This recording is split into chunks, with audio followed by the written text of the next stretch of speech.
Good morning. Yes, guys, it's time for another Wild Eye review from Gary's Movie Emporium this morning. And the movie happens to be Vampire War. The ultimate battle begins. Um, the battle begins to get through this movie. At least that's what it was for me.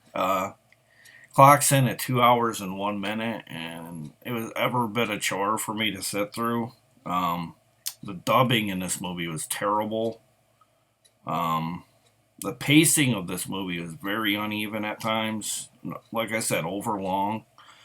But basically, it's about uh, more and more people in Germany are disappearing, but behind deaths are they think they're wolf attacks, but they turn out to be vampire attacks.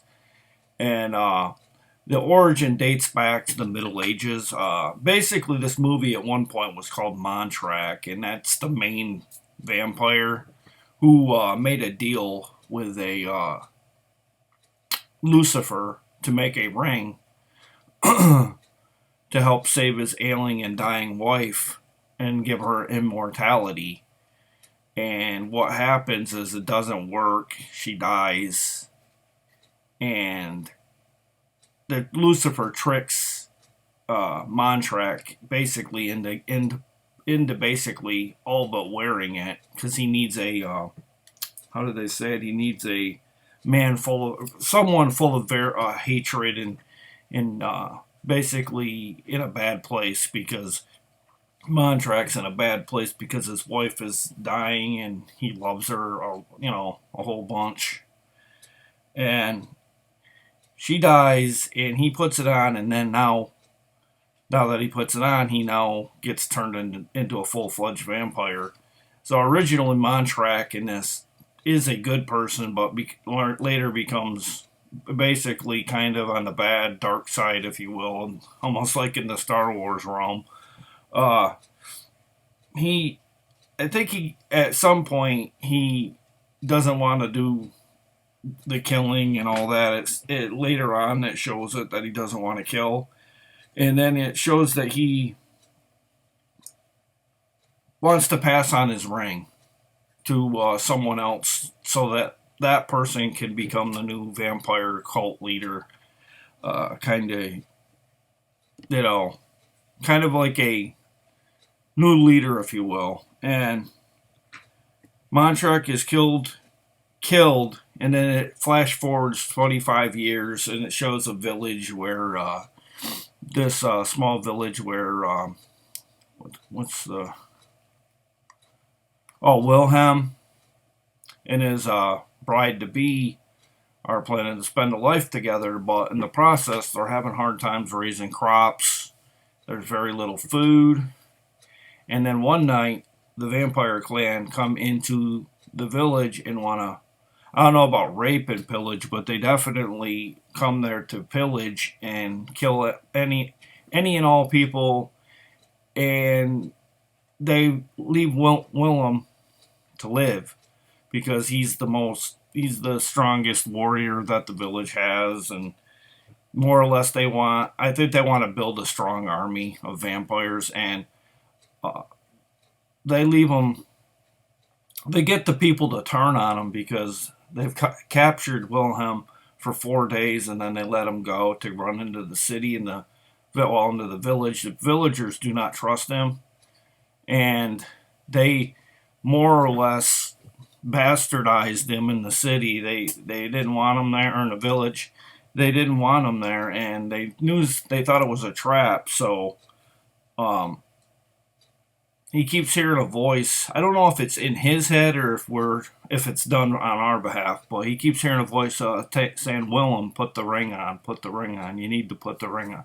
Basically, they want him to put it on so he can become the new vampire cult leader here, and he never does. Then it flat. I'm not really sure what happens with him. I'm not. I guess I must have kind of missed that part about him. He must have obviously, died at some point because unless that's Willem, that's in the end. I couldn't really tell. I think it could have been him because they flash back. It like I don't know. It just kind of it looked like that's who that was supposed to be, but he looked like a whole different person, so it was hard for me to tell. Um, because many years had gone by. They in the process too. Before it flashes forward, they kill Willem's fiance, and that sets him off, and he must then go find men to fight the undead militia that the vampires have uprised to try and take over. I don't know if it was early Germany or what. I don't know if it ever really said, but then it flash forwards to present day, and now the vampires are running free in modern times and are running amok. And like I said early on, it's being blamed on werewolves, and it turns out it's the vampire clan that's killing all these people in the city in Germany. And basically, it goes from there, and they want to take over present day Germany. And there's a few uproarious civilian people that family members are getting singled out, and because of it, they want to battle against the vampire new world order that's starting to rise, because it's starting to get really powerful. But this movie stars Dustin Semmelrogue as Harry, Ralph Steiber as Frank, Matthias Reichstein as Wilhelm, Nadine Petrie as Nikki, Adam Jaskolka as Wedslaw, and Sanke Maring as Graf Montrak, which is Montrak in the very beginning, and Nikolai Will as Mario, and Florian Freiberger as Casper. Like I said, I'm getting back to the things that bother me about it. It was heavily dubbed, and I mean, it just wasn't just that it was the dubbing was bad. It's just like some of the choices for the dubbing were like they totally didn't match. I mean, I know when you do dubbing, that's not it's gonna happen usually where you're gonna be spot on with voices, but I mean, they were totally different racial dubbing things. Like the lead guy in the future was a white guy, and then a black actor did the voiceover, and it didn't make any sense to me. Like it just kind of made it cringy at times. It's like, why not just have a black actor play the part, and you know what I mean? I didn't understand I didn't understand the reason for that.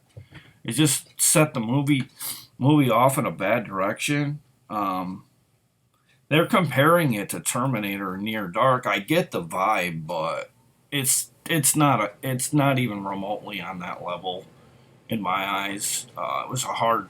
It started out all right, and then about the middle part, it kind of started going off the rails. I couldn't tell what kind of movie it wanted to be. It was really unfortunate because I really wanted to like it because I love the cover to this. Really love the cover to this. It's for 2017, and it's 121 minutes. And I think it came out on the Wild Eye, releasing lineup in 2020, if I'm not mistaken. But yeah, you guys could do better. I know they tried to do as much as they could. The movie is directed by Stefan Schwenk, and he was the writer as well. Um, it just did not gel with me. If I had a final grade, based on the IMDB rating, they gave it a 5.3. Uh, that's higher than or not higher than I'd give it, but that's higher than a lot of the ones I've reviewed for Wild Eye. And I don't think this one's on that level as some of those ones that got the lower rating. I think it tried too hard to be different genres in a sense. I'd put it somewhere around maybe a hair under 6. I didn't really think it was all that good. It's not very memorable. The plot's kind of contrived. Like it's I don't. I mean, I kind of it's an easy enough plot, but it's just hard. It's just so much to expect of the viewer when it lasts 2 hours, 2 hours long, and then you got all this bad dubbing going on. I just can't recommend this. I can't give this a thumbs up because I think for everybody that likes it, you're gonna have 3 people that might not like it because of the dubbing. But that's my review, and I'm sorry I couldn't give this one a pass in terms of being likable.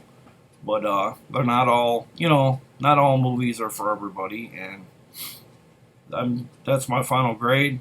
About a 5, just a hair under 6. So I hope you enjoyed this review, and hopefully the next one's more up my alley. And I'd like to thank everybody that's been watching my videos and my reviews. And please share, like, and subscribe, and leave any comments in the comment section below. And I'll see you in the next video, guys. Bye.